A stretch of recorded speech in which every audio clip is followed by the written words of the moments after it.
Yo, yo, se você quer pagode, que pagode, pagode das, da, que ninguém quer bom. Vem cá comigo, escatuca canega, escatuca comigo, nego, yo, pagoda, pagoda, vem cá, vem cá, vem cá.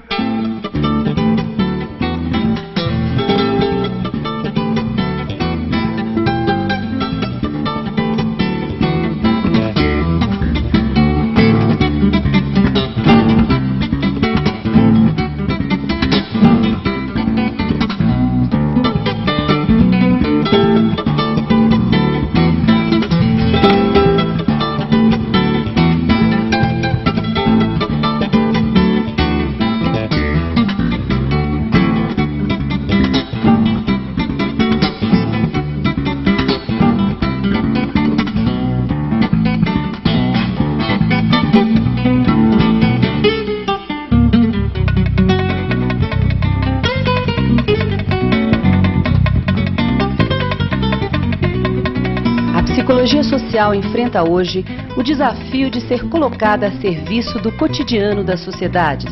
Essa frase é da professora Silvia Lani, cuja trajetória profissional confunde-se com a própria história da psicologia na PUC. Ela participou ativamente da crise e da reformulação da psicologia social no Brasil. É sobre essa crise e essa reformulação que conversamos com os professores Bader Savaia e Sérgio Ozella, do Programa de Pós-Graduação de Psicologia Social. Eles vão nos falar sobre a influência das teorias cognitivas na psicologia social, sobre a crise da psicologia social e, principalmente, sobre a importância do Programa de Psicologia Social da PUC no Brasil e na América Latina. O cognitivismo na psicologia social de modo geral foi muito importante. Inclusive tem autores que citam que teve um momento da psicologia social em que ela era conhecida como psicologia social cognitivista.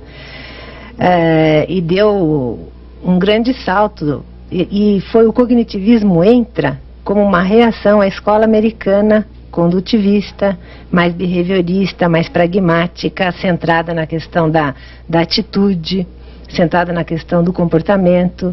E, na verdade, o movimento do cognitivismo significou uma transformação e uma superação de limitações, na tentativa de recuperar o objeto de estudo da psicologia social que havia sido desvirtuado pela concepção positivista, pela concepção metodológica positivista de que o objeto de uma ciência tem que ser mensurável, observável. Para que a psicologia se tornasse uma ciência hard, era preciso que aquilo que era seu objeto de estudo fosse transformado em fenômeno hard, fenômeno mensurável, quantificável. Daí a questão do comportamento ter se sobrepujado sobre as questões de subjetividade, sujeito se torna sujeito, subjetividade, consciência, as grandes temáticas do que seria psicologia se tornam estudadas pelo comportamento observável e daí dentro da perspectiva do behaviorismo.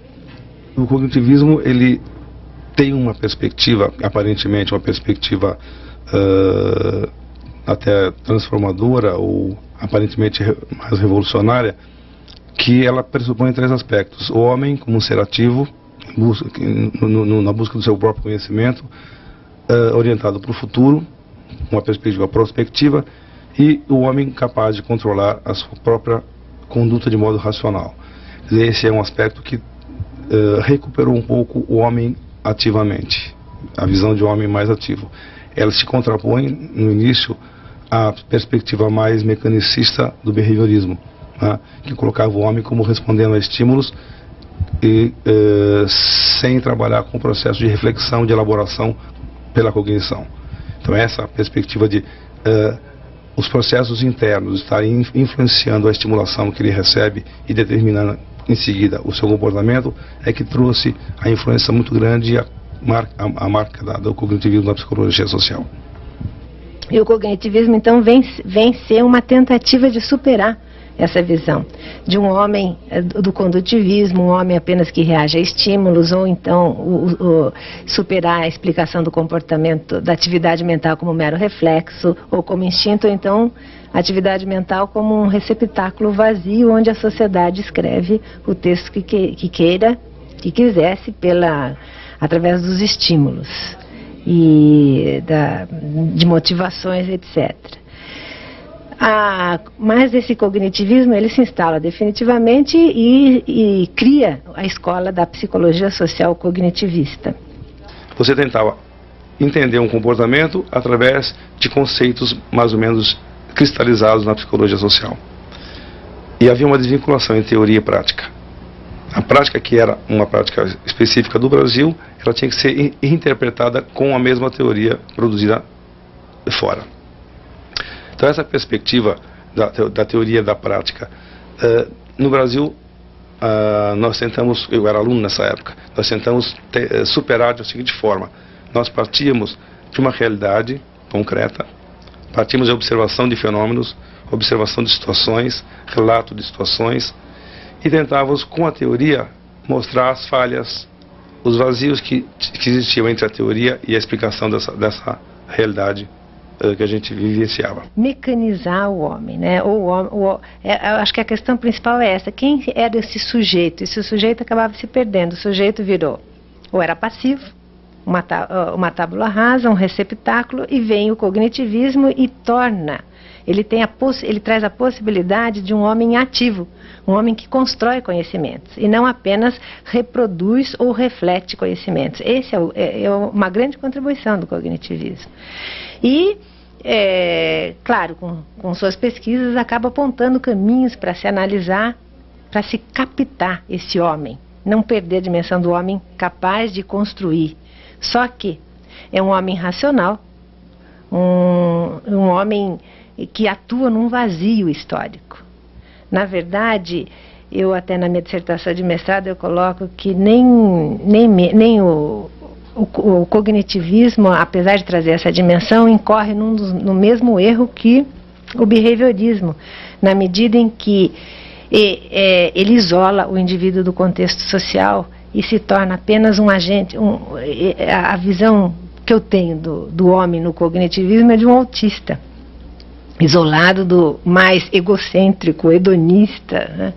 E que aí, com o desenvolvimento da tese da Bader, ela começou a perceber que a gente estava ignorando o aspecto da emoção também como elemento de consciência. Isso já é materialismo. Já não é uma visão necessariamente de cognitivismo, é um cognitivismo que foi transformado pela visão materialista.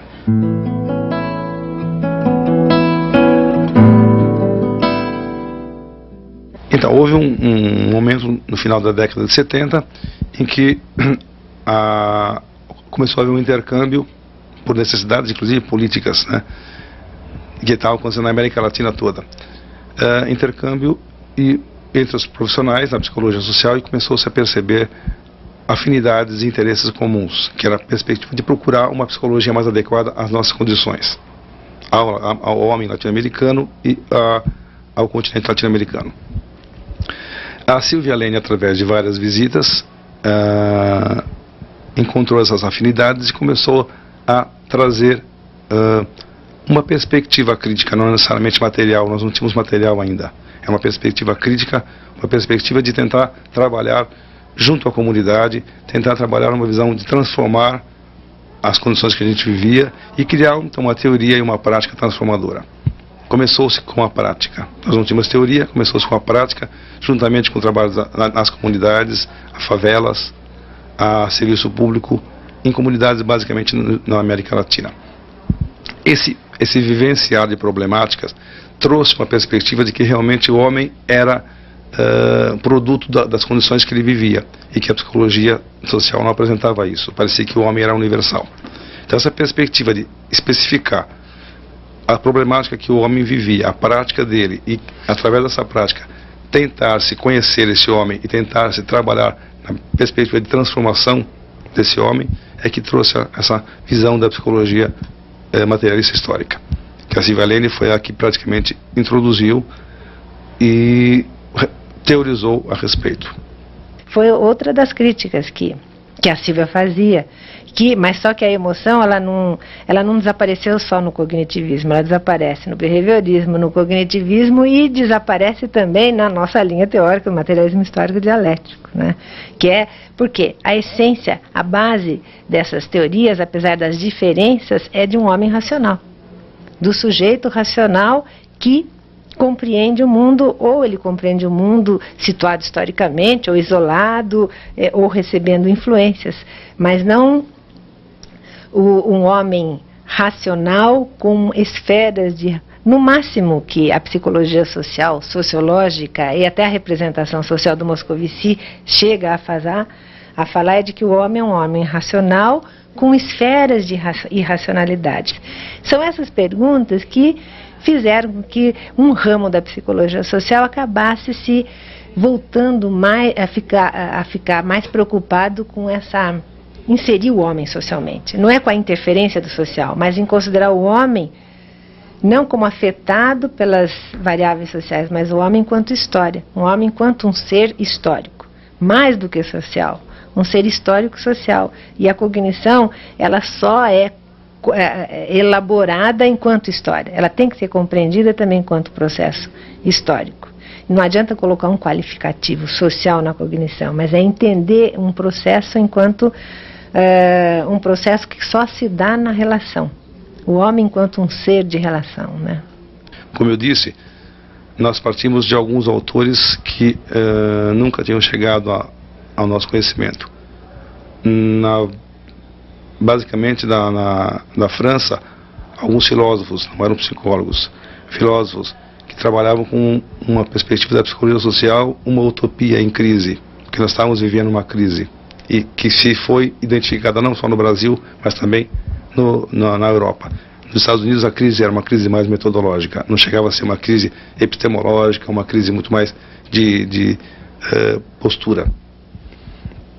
Então essa primeira perspectiva de construir alguma coisa chegou com Moscovici, da França, da Bélgica, que trouxe o conceito de representação social, que substituía um pouco a perspectiva do cognitivismo tradicional americano, que trabalhava com atitude, com percepção. Esses conceitos de atitude, percepção, imagem e tal, crenças, passaram a ser revistas e reapareceram com o nome de representação social, que tinha uma perspectiva mais de analisar ideologicamente esses processos. Bom, então começou-se com representação social, começou-se a estudar o processo de linguagem, a influência da linguagem, que ela mediava o comportamento do homem, quer dizer, sempre ligado à perspectiva de cognição, mas com uma outra visão de homem, que eu acho que isso que marca bastante a perspectiva do Brasil, na América Latina e na PUC, particularmente. E eu considero, essa é a minha visão, que o cognitivismo, na época eu era socióloga, não conhecia muito, e conheci o cognitivismo via representação social, que eu acho que são enfoques com diferenças, mas não dicotômicos. São enfoques muito próximos. O Moscovici, eu considero que é um cognitivista que faz a crítica ao cognitivismo e vai em busca do Durkheim, da sociologia, para resgatar a atividade mental enquanto uma atividade social, para superar essa dicotomia entre subjetividade e objetividade. E é muito interessante a questão dele de que essa relação homem e sociedade é um conflito construído socialmente, que na verdade não existe. Não existe o homem e a sociedade. O homem só existe na sociedade, a sociedade só existe no homem. E ele acenava na época com a possibilidade de estudar como que a subjetividade se transformava em objetividade e a objetividade se transformava em subjetividade. E a Silvia, eu sempre digo que até minha dissertação de mestrado, ela foi representação social, mas já numa visão marxista, não só moscoviciana. Tanto é que a gente é um pouco assim de mescla de representação e ideologia. A representação, eu fui buscar muito dialogar o Moscovici com Chauí, com Marx, com Hegel não, mas é com Marx, com a Marilena Chauí, especialmente na questão da ideologia, como a representação são formas de aprender o mundo que o homem vai construindo na relação com o outro, mas cuja fonte era os modos de produção, as estruturas sociais. Isso que o Moscovici não falava, mas eu não sei, não foi minha trajetória pessoal, é uma trajetória do programa. O cognitivismo vai aparecer aí só via representação social. E Silvia, na época, nos fazia ler Berger, Nietzsche, Levin, Moscovici, Goffman, Pulitzer.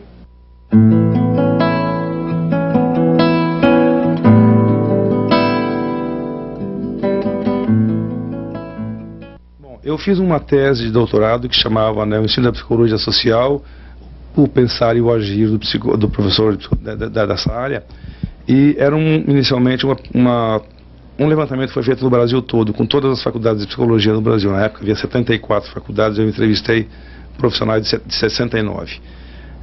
Era um trabalho aparentemente descritivo, mas que depois eu tentei desenvolver numa linha teórica, numa análise teórica, trabalhando com consciência e atividade. Quer dizer, o pensar e o agir significaria isso.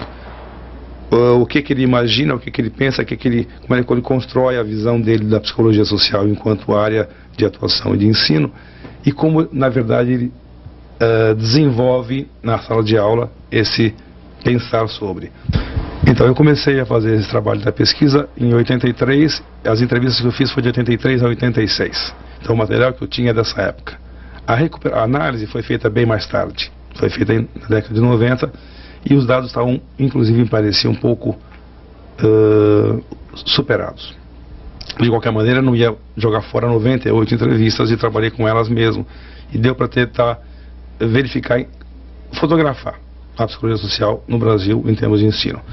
Frustrante, ela era bastante marcada com a psicologia norte-americana, poucas propostas numa linha mais materialista, era muito pouco. Havia umas propostas numa linha mais psicanalítica, numa linha humanista, fenomenológica, mas basicamente era positivista norte-americano.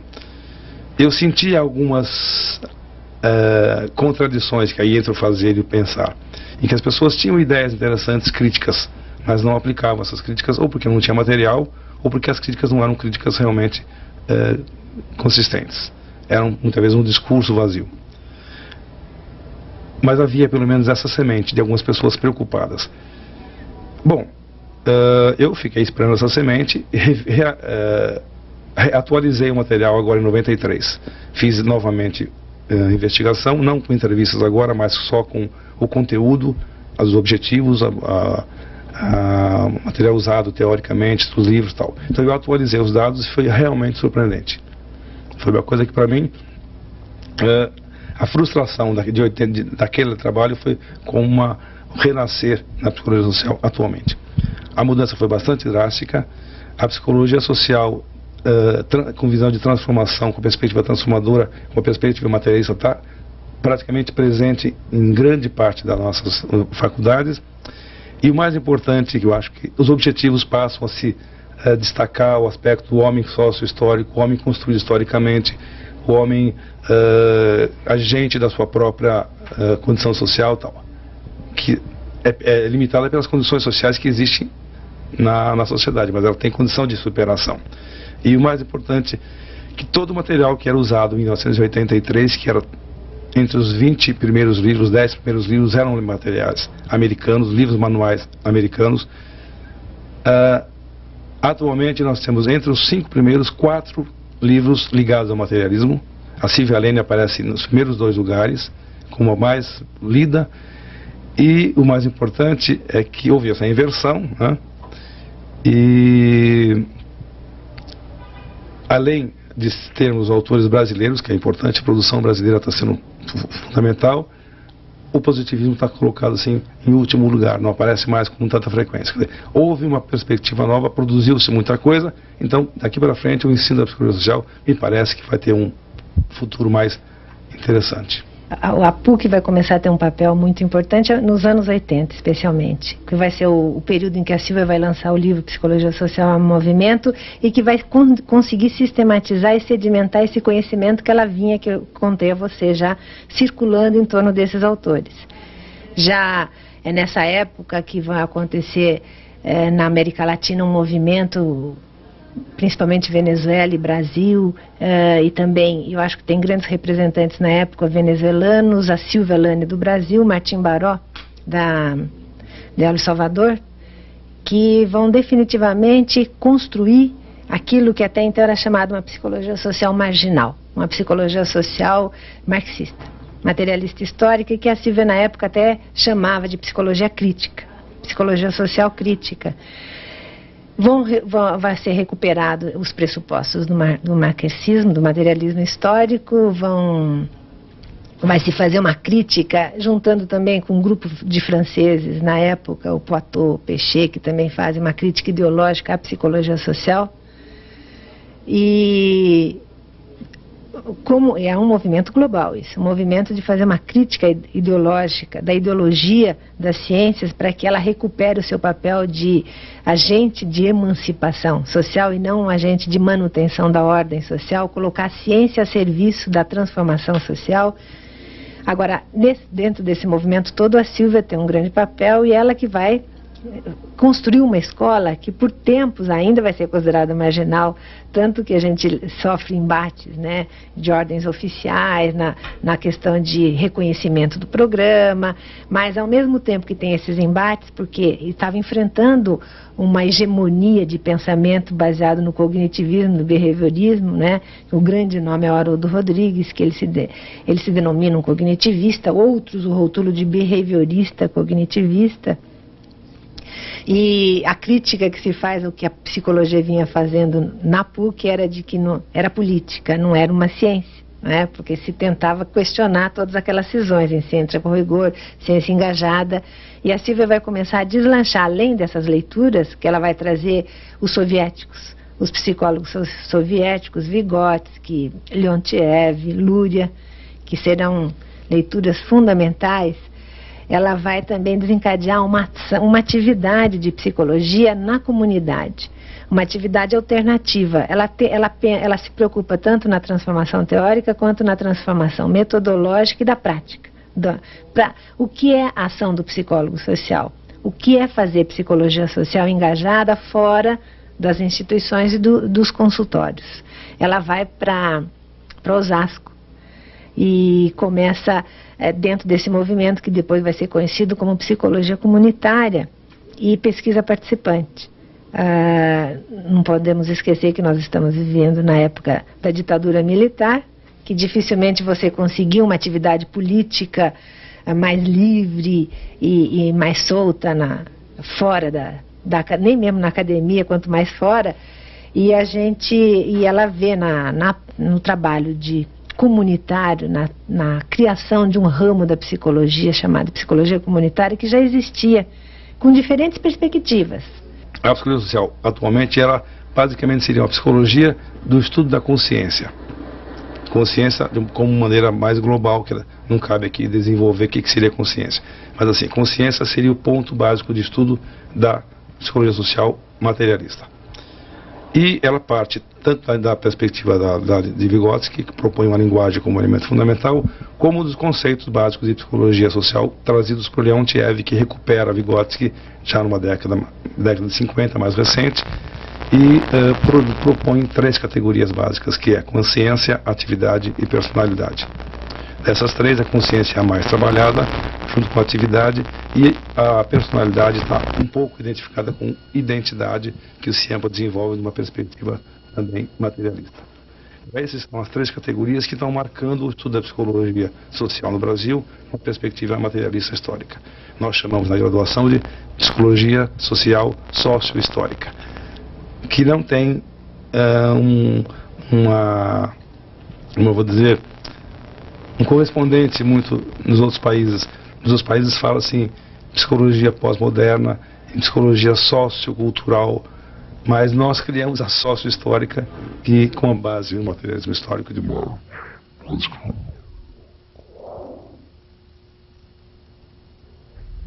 Esse encontro